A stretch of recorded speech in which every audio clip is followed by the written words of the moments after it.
I'm very happy I did not quit when I wanted to in recovery. Yes, it was difficult getting clean at 15, watching other people party, watching other people go out and go drinking. It was hard watching a lot of people go party, and I had to go to meetings.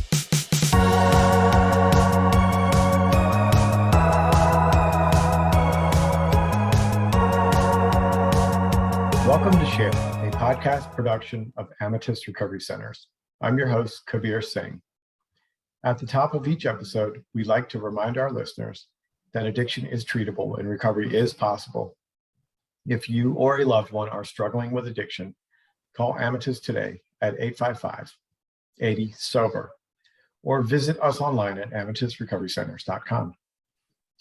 Our guest today is Jesse White, a successful business owner and a person who has been in recovery for half his life. Yes, folks, you're hearing it correct. Half of his life. He was just 15 when he entered rehab, and now he's dedicated to helping others as well. Welcome to Share, Jesse. Glad to be here. Thank you. You know, I as I opened up there, and when I still say that to myself, because I know you. I mean, just for the listeners out there, I've known Jesse for a while. There's no hidden secret or fact that I'm in recovery myself. So when I arrived into the hallways of recovery, this young man was already here long before me, and I was simply startled by the fact that anyone can figure out that they have an issue at 15 and do something about it and gain a footing in recovery and have a life which I've watched personally unfold for you. But we're gonna talk about all that. Jesse, give us a little bit how it started before we dive into all the good stuff today. I mean, growing up, I saw my father suffer through alcoholism, my mom through a nasty drug addiction, and I knew what was right and what was wrong. I mean, they showed me lots of examples to follow, lots of examples not to follow, and I just had to go down my own path. It started fun, dabbling this and that, and then the fun became into consequences, and then never ending consequences, and so forth. So 15, you enter your first rehab. So when did this start? When you end at 15, the using part. So I had a decision to make, and I would use, and I was using, and I wasn't using like normal. I mean, people would be in the house having a party. I would be outside self-sabotaging and wanting to just hallucinate, lose my mind. I did not want to be with them. They didn't want to be with me.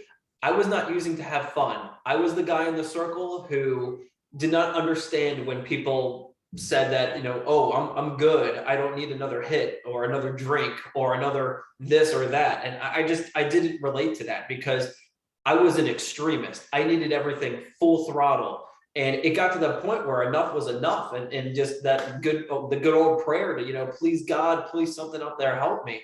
And I can remember laying in bed, in rehab, in my scrubs, laying in my room when I was 15 years old. I think I was 14 maybe, or I can't remember. We'll go with 15. I was like 15 when I was in rehab. And I knew I needed to change something.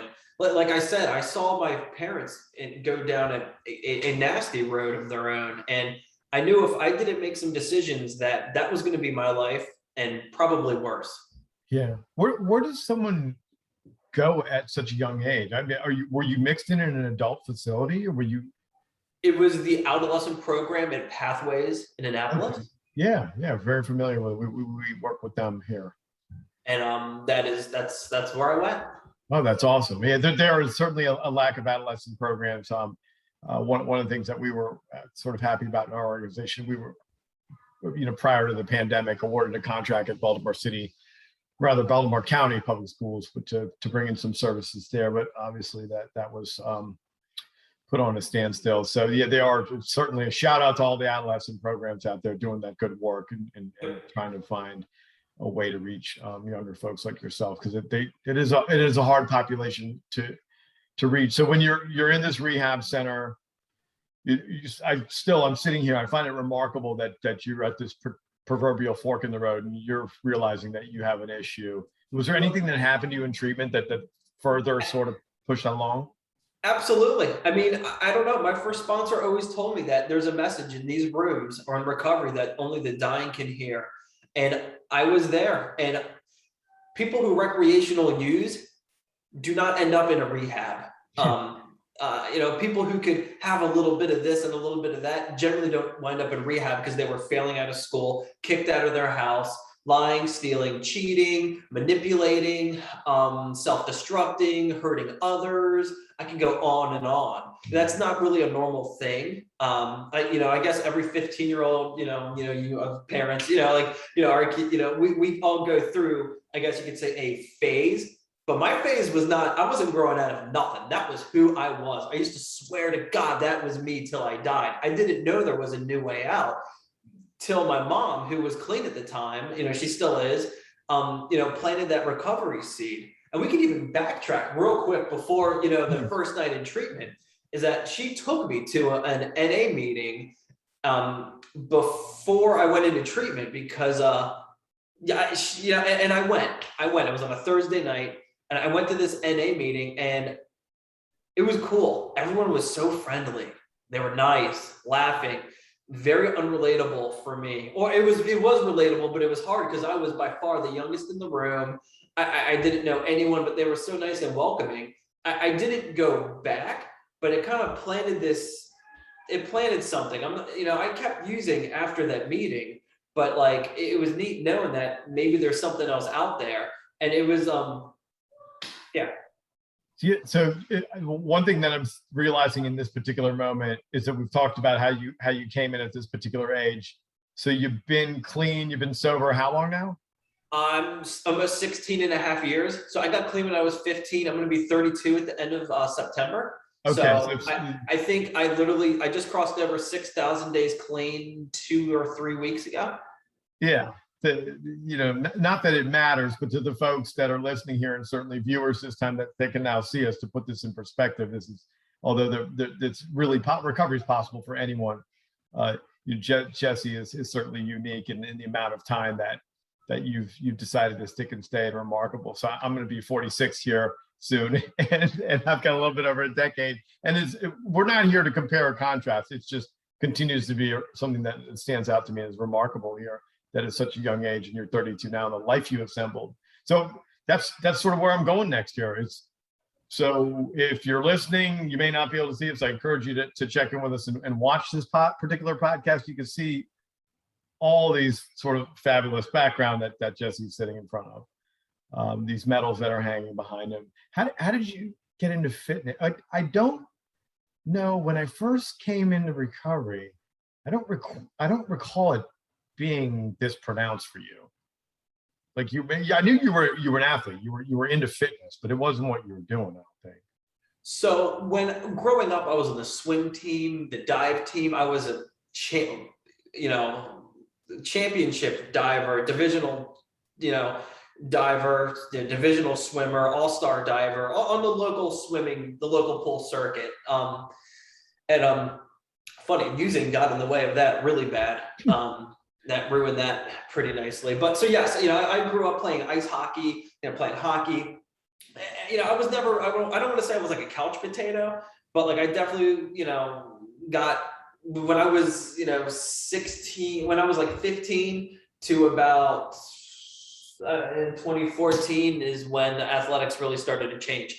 I got clean, I was in 10th grade of high school. I didn't know what else to do. So I went right into the family business, and that was heating, air conditioning. And that's what I did for a few years. I hated it. And it's a cool story of how I got into athletics super, super deep. It's a cool story. Share it with us. And yeah. So look, so I was dating, my wife's name is Kate, you're good friends with my wife. She's a lovely woman of recovery. She's 30, she's going to be, I think, 34 also in a few weeks. And she has 13 years clean. So she's a remarkable success story of recovery. But so it was, here we go. Follow me, everybody. It was my wife's brother's wife's first Ironman in 2012 in Panama City, Florida. and they invited us to come. Kate and I were pretty new dating, and they were like, why don't you come? We have a room for you, and come fly out and hang out in Florida and watch Emily, her name's Emily, do an Ironman. And I was like, fantastic. Like, let's go. I knew what Ironman was a little bit. And I will never forget the morning of that race. So an Ironman is a 2.4 mile swim. It's a 112 mile bike ride. And then it's a full 26.2 mile marathon run, all consecutive, no resting in between. So it was a Saturday morning, and I was walking down the beach looking at 2,500 competitors. I knew right then and there that I had chills on my body. I remember the song. I remember the feeling that my life was changed forever. And I don't know what that meant at that time, but I knew that this is something I needed to do in my life. And I would never forget that later that afternoon, I looked at my wife and said, my girlfriend at the time, I said, hey, I'm going to do one of these one day. And I've done 7 of them. I've done 7 full Ironman. I am doing my next one October 2nd in Indiana. That's in about a month. I've done multiple ultra marathons. That's when you run past the marathon 26.2. So I've done, I think, 3 or 4 32-mile trail running races. I've ran up to 50 miles. Again, this is in one go, no resting. I never thought I would turn it into a profession. I thought I was going to be doing heating, air conditioning. I come from a glass half empty. People who are watching this is all so wild. I never thought I would amount to nothing. You sitting there introducing me, a successful businessman.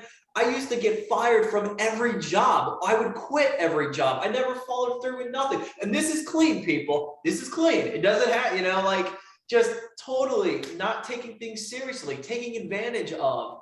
Letting my own self, just running off my own self-will and not giving things the chance that, recovery teaches us to not quit before a miracle happens. I quit everything before the miracle happened because it wasn't happening on my terms.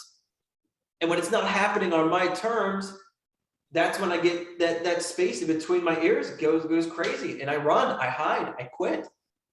So that was an incredible account of in the unfolding of events that took place there that led you up to that. That's something I did not actually know about you.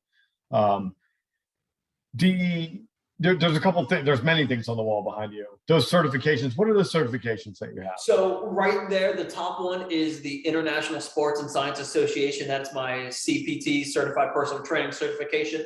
Below that, I am a USA Certified Triathlon Coach. And those are my 2 biggest nationally recognized certifications.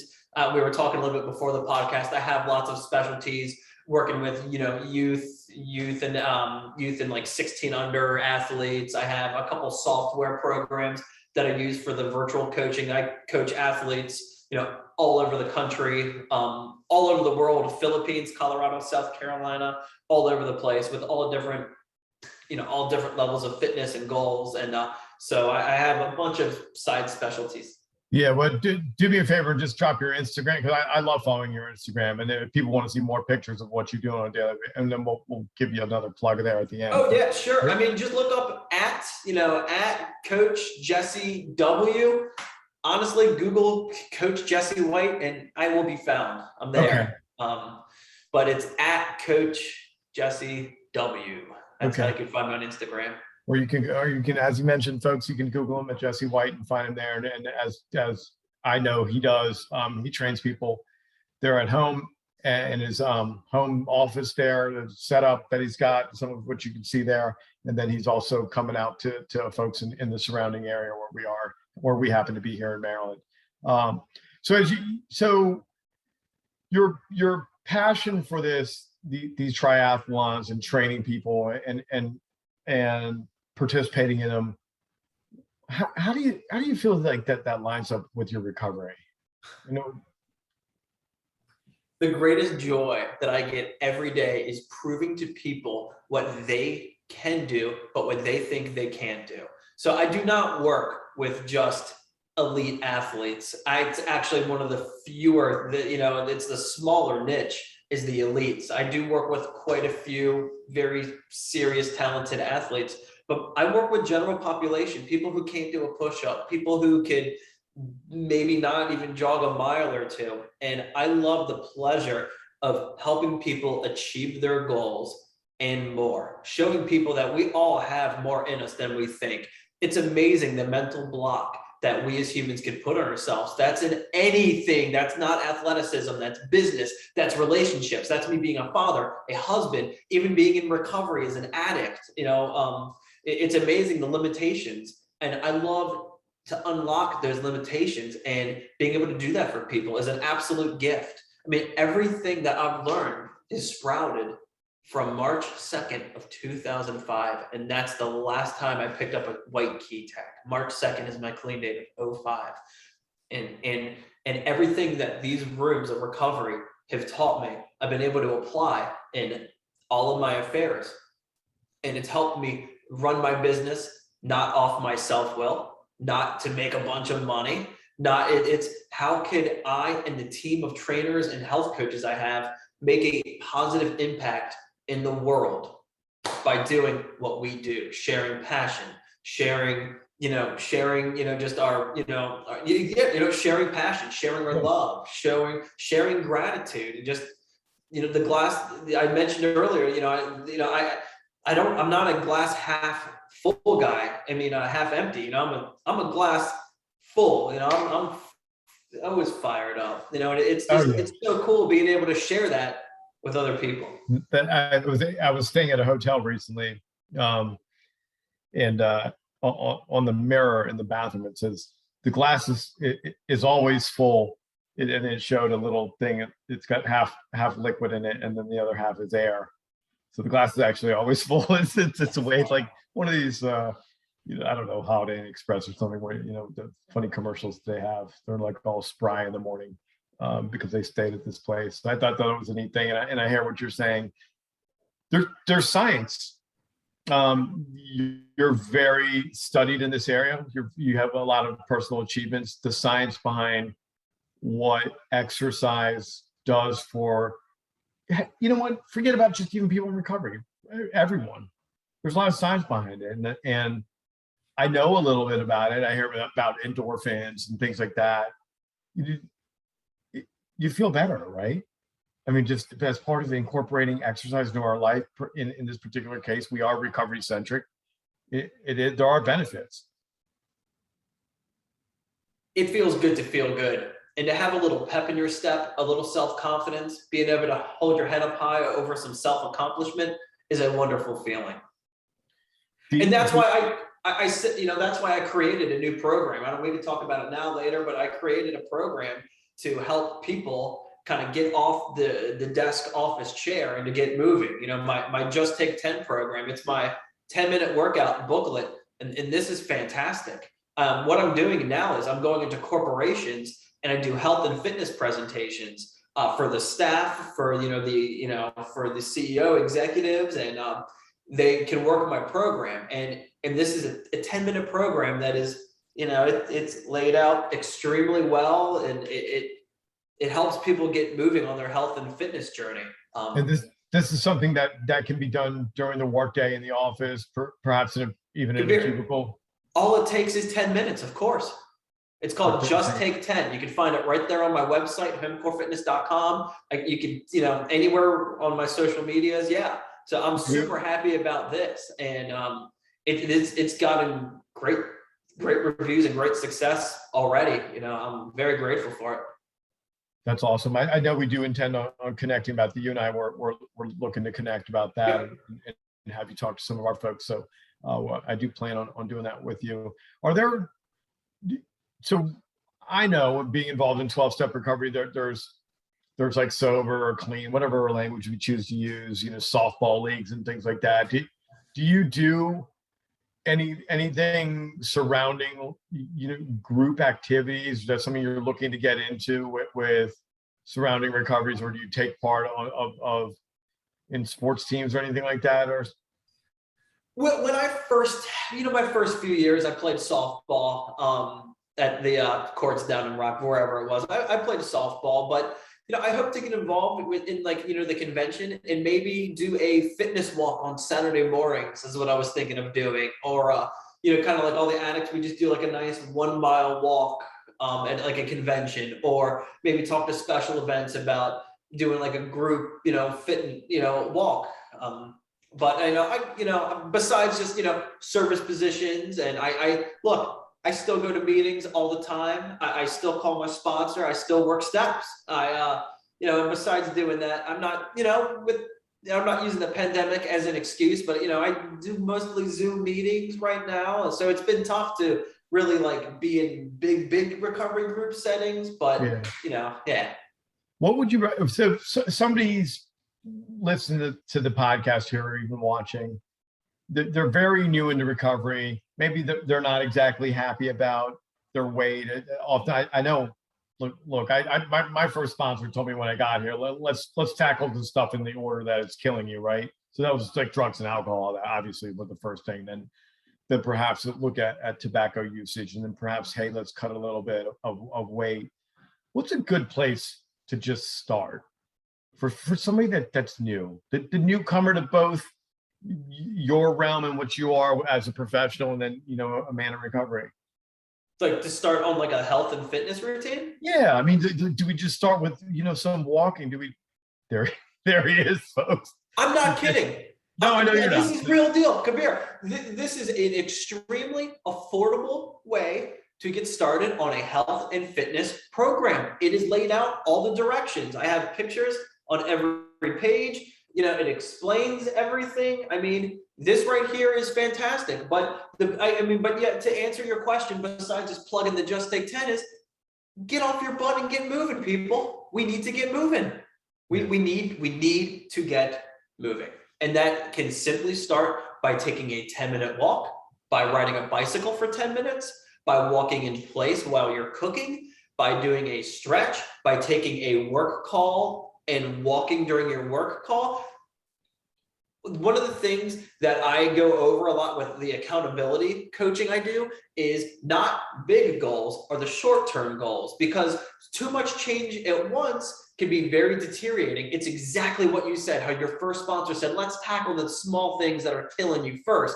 Because if we all try to change at once, too much change can be really scary. How many people do you know? Maybe you, listener, has done this. Maybe you, Kabir, whoever, I've done it. I've gone on a diet and I've cut out all the sugars. I'm not drinking soda. I'm going to stop eating bread. And then that lasts for maybe 2 weeks if you're good. And then what happens? The relapse on that diet is so much worse because it's a binge, because we crave it. So I always like to say, start with a couple small goals. Maybe it's, I need to drink more water. I'm going to get a little more sleep, and I'm going to eat a healthier meal once a day. So doing small changes leads to that big picture. It's tough to lose 100 pounds. It is. But if we try to lose maybe, a pound or two a week, maybe 8 pounds, 7 pounds a month, that's a good goal. And taking the short steps to lead there. Our 12 steps of our program don't happen all at once. It's a good thing, because I don't know what we would do with all the, emitting powerlessness, and I can go on and on about it, but it's a good thing. The steps are a process that lead us to that spiritual awakening. It doesn't just happen. We don't just hear a pop. It doesn't work like that. It's the process. So, health, fitness goals, it's the process. Thank you, Jesse. I always appreciate your excitement and the exuberance surrounding both your own personal recovery and athletics and exercise that you both take part in and teach to so many others. Again, you can find Jesse on Instagram under J White Fitness. No. Find me at Coach Jesse W. Okay, that's the Instagram handle, at Coach Jesse W. And then the share 10, you could you can go to www.homecorefitness.com. That's where you can find the Just Take 10 booklet. There's a direct link to the shopping cart on there if you feel inclined to purchase one. That's all the information we have on all of our services. Besides just personal training, we do virtual training with clients all over the country. We do accountability coaching. My phone number is on there, and my email is on there. If anyone goes to homecorefitness.com and fills out a form, I will personally see it. I will reach out to you. If you are listening to this podcast and you need to get a hold of someone to talk to, you can go to that website and in there say, Jesse, I heard the podcast. I would love some, I need some recovery help. Let me know. I mean, shoot, 301-367-9186 is my phone number. I will answer, so if you need something, it's there. Whoever's listening, just know you can turn your life around. I'm very happy I did not quit when I wanted to in recovery. Yes, it was difficult getting clean at 15, watching other people party, watching other people go out and go drinking. It was hard watching a lot of people go party, and I had to go to meetings, but I knew that this is what I needed to do because I had that little bit of desperation. And I'm so grateful that the people in this room said, Jesse, hold on, you have no idea how good it's going to get. And right now it is damn good. And I am so grateful that I did not quit. No matter what, I did not use. I've been through so much stuff clean, good things and bad things, and in the middle. And it's incredible that I have not found it necessary to use. By not using, I gained so much power and control in my life. And with that power, I've been able to turn it over to something greater than myself, which has led me well beyond my wildest dreams. And the truth is, I'll end it right here. The truth is with all this, is that here I am with 16 and a half years clean. I've owned my own business for a few years now. I have a wonderful staff. I have a beautiful wife, 2 amazing kids. The best is yet to come as long as I stay out of my way. So there you have it, folks. We hope you have learned something about the power of replacing addiction with healthier, more fulfilling habits and connections. If you or a loved one needs help with addiction, call Amatus today at 855-80-SOBER or visit us online at amatusrecoverycenters.com. To find more free episodes of Share, visit amatusrecoverycenters.com/share or subscribe wherever you get your podcasts. Thanks for tuning in to another episode. I'm Kabir Singh, and we'll see you next time.